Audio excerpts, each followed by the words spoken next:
मेरे अपने 1971। आनंदी मीना कुमारी अपने गांव में एकांत प्रिय लेकिन संतुष्ट जीवन जी रही है। उसके पास एक छोटा सा घर और आम का बाग है और उसके दिवंगत पति निरंजन देवेन वर्मा ने उसे गुजारा करने लायक पैसा छोड़ा था।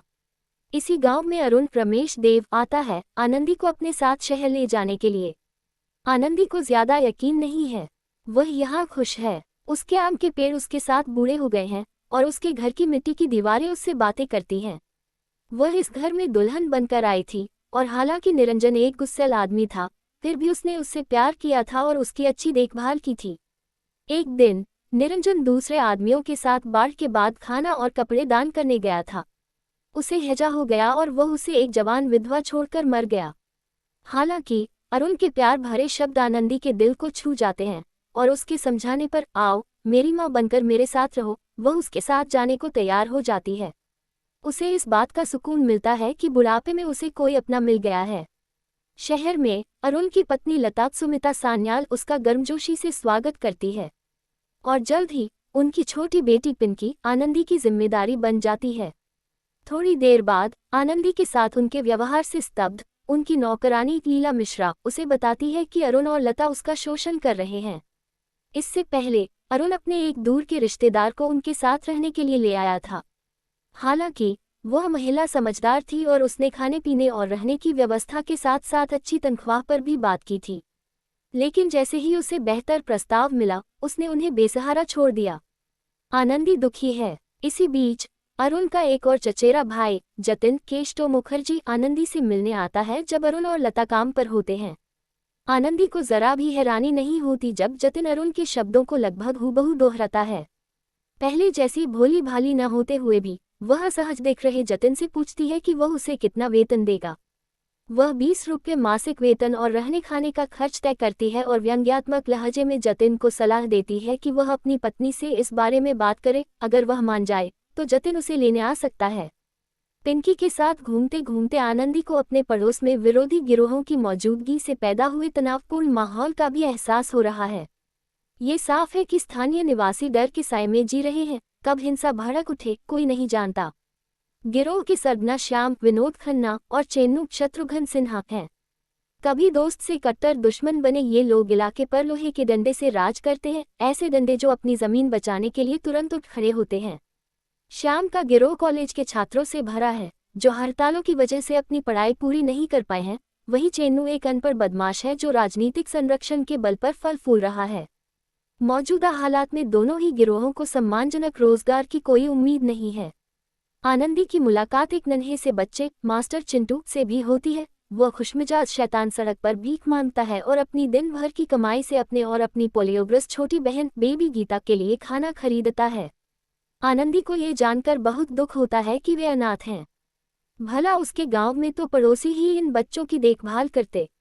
आनंदी को छोटे लड़के को अपने साथ घर ले जाते देखकर श्याम भावुक हो जाता है। बदकिस्मती से लता गुस्से से भर जाती है। उनका घर कोई अनाथालय नहीं है और आनंदी को क्या लगता है कि सबके खाने पीने के लिए पैसे कहाँ से आ रहे हैं। आनंदी विरोध करती है, उसने बच्चे को खाने में से बस थोड़ा सा ही दिया था। और हाँ, ऐसा तो है नहीं कि उसे तनख्वाह भी मिलती हो। एक बात आगे बढ़ती है और आनंदी को अरुण का घर छोड़ने पर मजबूर होना पड़ता है। वह नन्हा सा बच्चा अब आनंदी को अपने घर, एक वीरान इमारत में जहां वह अपनी बहन के साथ रहता है, ले जाने की पेशकश करता है। वहां आनंदी को आखिरकार वह साथ मिलता है जिसकी उसे दिल से चाहत थी। न सिर्फ उस छोटे लड़के से बल्कि श्याम और उसके दोस्तों से भी, जो अब उसका परिवार बन गए हैं। उसे नानी माँ कहकर पुकारते हैं और प्यार से उसका आदर करते हैं। श्याम अरुण पर दबाव डालकर उसे 1 महीने की तनख्वाह भी देता है। जल्द ही वह उनके लिए खाना बनाने लगती है और वे अपनी शामें उसके साथ बिताते हैं, उसे अपनी कहानियां सुनाते हैं और बारी बारी से उसे डांटते और खिलाते हैं। इन नौजवानों के पास कोई उम्मीद नहीं है और अपने प्रतिद्वंद्वियों के साथ उनके लगातार झगड़े उन पर भारी पड़ रहे हैं। आनंदी उन्हें अपने साथ गांव लौटने के लिए मनाती है। उसका घर उनके रहने के लिए काफी बड़ा है और आम का बाग उन्हें गुजारा चलाने का साधन भी देगा। श्याम ललचाता है, यह एक नई शुरुआत हो सकती है। हालांकि चुनाव नजदीक हैं और उम्मीदवारों में से एक बिलोकी प्रसाद असित सेन अपने लिए प्रचार करने के लिए उन्हें अच्छी रकम दे रहा है। उसके प्रतिद्वंदी श्री अनोखेलाल महमूद के लिए चेन्नू और उसका गिरोह प्रचार कर रहा है। एक महासंग्राम के लिए मंच तैयार है। इंद्र मित्रा की कहानी पर आधारित मेरे अपने तपन सिन्हा की बंगाली फिल्म अपजन का एक सटीक रूपांतरण है। 60 के दशक के उत्तरार्ध के छात्र आंदोलन पर आधारित यह फिल्म देश के युवाओं के अधिकारों के हनन पर एक तीखी सामाजिक राजनीतिक टिप्पणी प्रस्तुत करती है। इसमें एक वृद्ध महिला की कहानी बुनी गई है जो खुशी खुशी अपने परिवार की सेवा करती है क्योंकि वह उन्हें अपना मानती है, लेकिन बाद में उसे एहसास होता है कि वे केवल अपने स्वार्थ के लिए उसका शोषण कर रहे हैं। बुढ़िया और ये युवक एक दूसरे में सुकून पाते हैं, एक दूसरे को स्वीकार करते हैं। उनके साथ की गर्माहट, उसके बिना शर्त प्यार की उनकी अनकही जरूरत और उसे अपनाने वाले युवा बेसहारा बच्चों का खुलापन उसके घायल दिल पर मरहम की तरह है। मेरे अपने शहर की तुलना में गांव के तुलनात्मक गुणों या पुराने पारंपरिक तौर तरीकों और आधुनिक नजरिए के बीच के अंतर के बारे में नहीं है।